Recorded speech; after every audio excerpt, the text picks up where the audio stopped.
Selamat pagi anak-anak, bagaimana kabarnya? Baik-baik semua kan?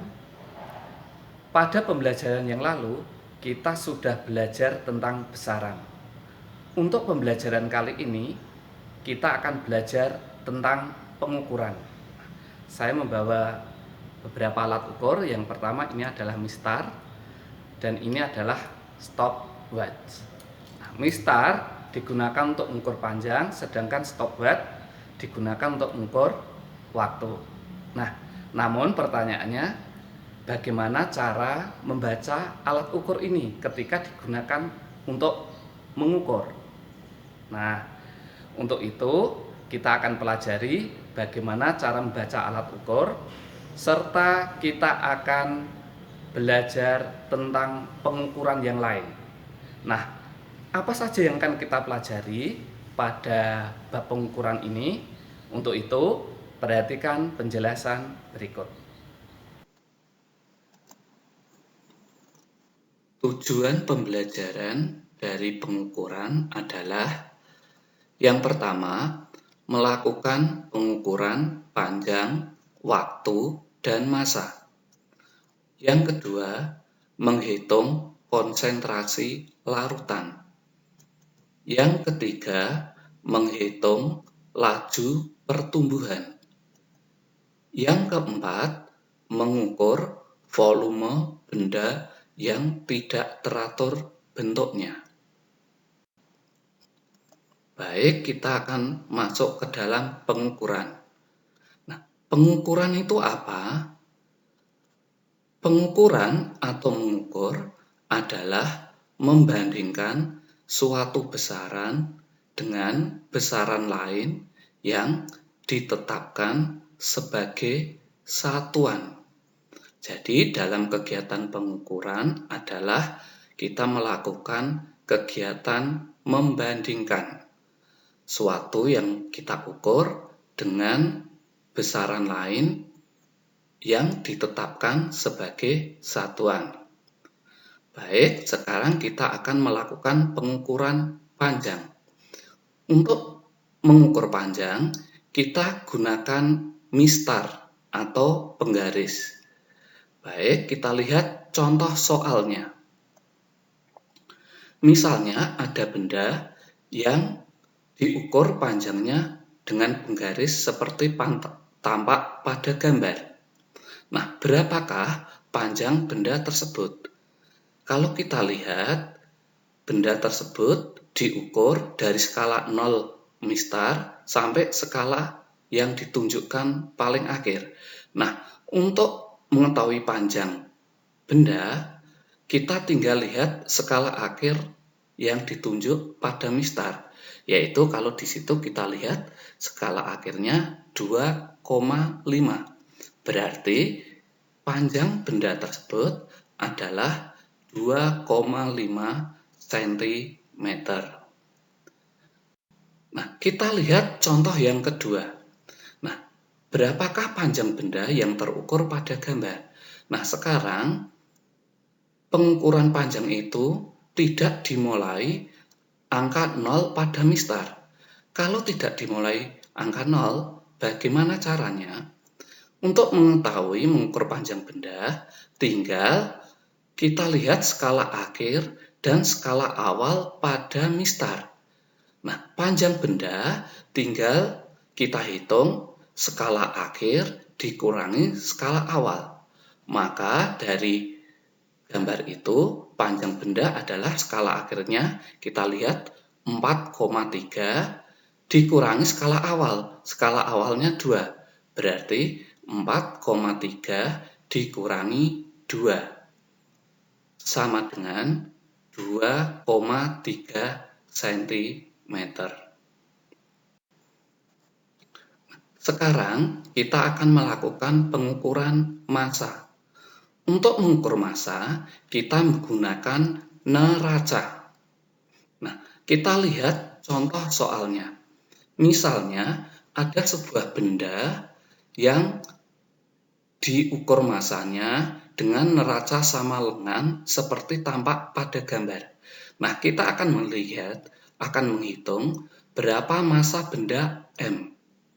Untuk menghitung massa benda M, kita tinggal menjumlahkan anak timbangan yang ada di sebelah kanannya. Nah, maka kita tinggal hitung massa benda M akan sama dengan, kita lihat di situ ada 3 anak timbangan, tinggal kita jumlahkan, yaitu 200 gram ditambah 1 kilogram ditambah 20 gram. Nah, karena satuannya tidak sama, maka kita samakan satuannya dulu. Kita ubah kilogramnya. 1 kilogram itu 1000 gram. Maka akan menjadi 200 gram ditambah 1000 gram ditambah 20 gram. Sama dengan 1220 gram. Jadi massa benda M 1220 gram. Atau kalau kita jadikan kilogram, tinggal kita bagi 1000, yaitu menjadi 1,22 kilogram. Sekarang kita akan melakukan pengukuran waktu.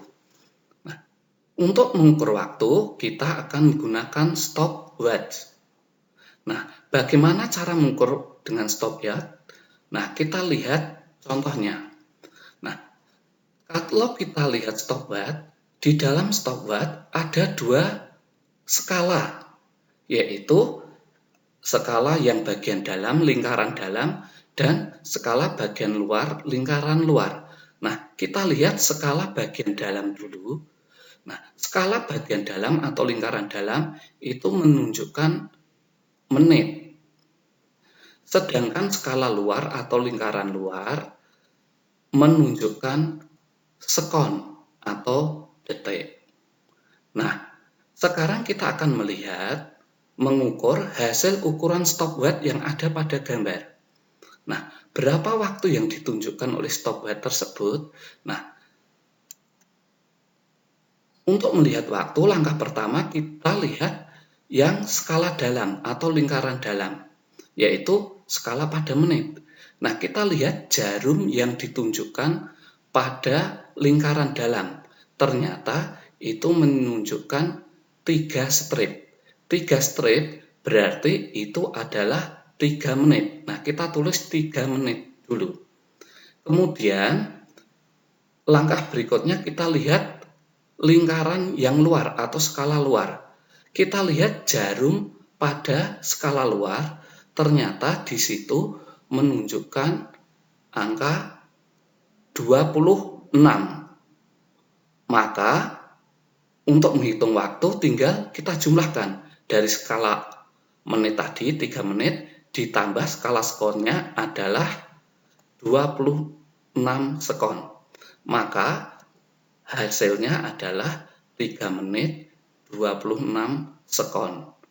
Jadi stopwatch itu menunjukkan waktu 3 menit 26 sekon. Baik, sekarang kita akan menghitung konsentrasi larutan. Untuk menghitung konsentrasi larutan, caranya adalah konsentrasi larutan sama dengan massa terlarut dibagi volume pelarut. Konsentrasi larutan sama dengan massa terlarut dibagi volume pelarut. Baik, kita langsung lihat contoh soal. Ibu melarutkan 80 gram gula ke dalam 200 ml air dalam gelas. Hitung konsentrasi larutan gula dalam satuan gram per liter. Nah, untuk menghitung konsentrasi larutan, kita harus ingat caranya tadi, yaitu konsentrasi larutan sama dengan massa terlarut dibagi volume pelarut. Nah, kita lihat massa terlarut. Dalam soal itu massanya adalah 80 gram. Maka kita tulis massanya 80 gram. Kemudian kita bagi volumenya. Kita lihat volume pelarut dalam soal itu adalah 200 ml, maka kita tulis volumenya 200 ml. Nah, kalau kita lihat soalnya, perintah soalnya hitung konsentrasi larutan dalam satuan gram per liter. Maka 200 ml kita ubah dulu ke liter. 200 ml kalau kita ubah ke liter tinggal dibagi 1000 sehingga hasilnya 0,2 liter. Maka akan menjadi 80 gram dibagi 200 ml kita ubah ke liter menjadi 0,2 liter. Nah, sekarang kita tinggal bagi. 80 dibagi 0,2 sama dengan 400. Sehingga hasilnya 400 gram per liter. Jadi konsentrasi larutan tersebut adalah 400 gram per liter. Sekarang kita akan menghitung laju pertumbuhan. Untuk menghitung laju pertumbuhan, caranya adalah pertambahan tinggi dibagi selang waktu. Laju pertumbuhan sama dengan pertambahan tinggi dibagi selang waktu. Baik, kita langsung lihat contoh soalnya. Rita menanam bunga mawar di dalam pot. Ia kemudian mengukur pertumbuhan bunga mawar tersebut. Pada awal pengukuran tinggi bunga mawar 12 cm. Setelah 5 hari, ternyata tingginya menjadi 16 cm. Hitung laju pertumbuhan bunga mawar tersebut. Nah, untuk menghitung laju pertumbuhan bunga mawar, kita harus ingat caranya tadi. Laju pertumbuhan sama dengan pertambahan tinggi dibagi selang waktu. Nah, langkah pertama kita akan melihat pertambahan tinggi. Kita menghitung pertambahan tinggi. Ternyata pada soal itu, tinggi mula-mula bunga mawar itu 12 cm. Setelah 5 hari tingginya 16 cm. Maka pertambahan tingginya tinggal kita kurangi. Tinggi akhir dikurangi tinggi awal. Sehingga 16 dikurangi 12. Nah, kita sekarang lihat waktunya. Waktunya di situ 5 hari, maka selang waktunya kita masukkan 5 hari. Nah, sekarang kita tinggal hitung.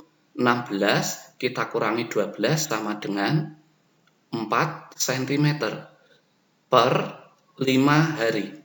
Tinggal kita hitung. 4 bagi 5 sama dengan 0,8. Jadi, laju pertumbuhan bunga mawar tersebut adalah 0,8 cm per hari. Nah, sekarang kita akan mengukur volume benda yang tidak teratur bentuknya. Benda yang volumenya tidak teratur bentuknya, misalnya kerikil. Nah, bagaimana kita cara mengukur volume benda yang tidak teratur bentuknya? Nah, untuk mengukur volume benda yang tidak teratur bentuknya, kita menggunakan gelas ukur. Nah, gelas ukur tersebut kemudian kita isikan air. Nah, setelah diisi air sampai volume tertentu, kemudian benda yang volumenya kita akan ukur, tinggal kita masukkan ke dalam gelas ukur tersebut. Lalu kita lihat kenaikan airnya berapa. Nah, untuk jelasnya, kita akan lihat contoh soalnya. Nah, perhatikan gambar di samping ini.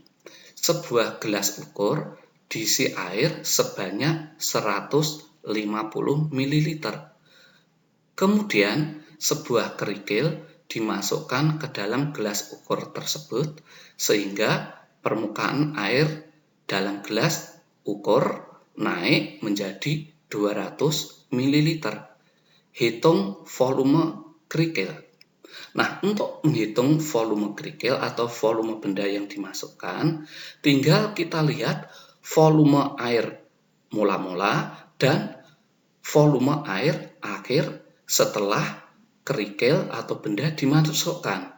Maka untuk menghitung volume kerikil sama dengan tinggal kita lihat volume akhir dikurangi volume awal.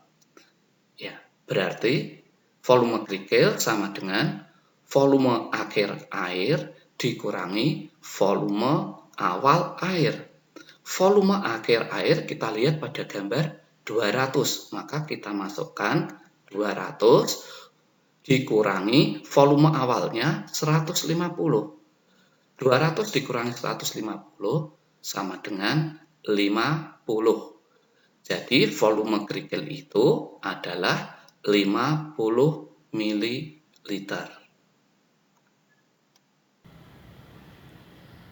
Demikian, kita sudah belajar tentang pengukuran. Untuk lebih lengkap dan lebih jelasnya, silahkan anak-anak membaca modul dan buku yang sudah dibagikan. Demikian, tetap semangat belajar, jaga kesehatan, Tuhan memberkati. Ingat, patuhi dan jadikan kebiasaan.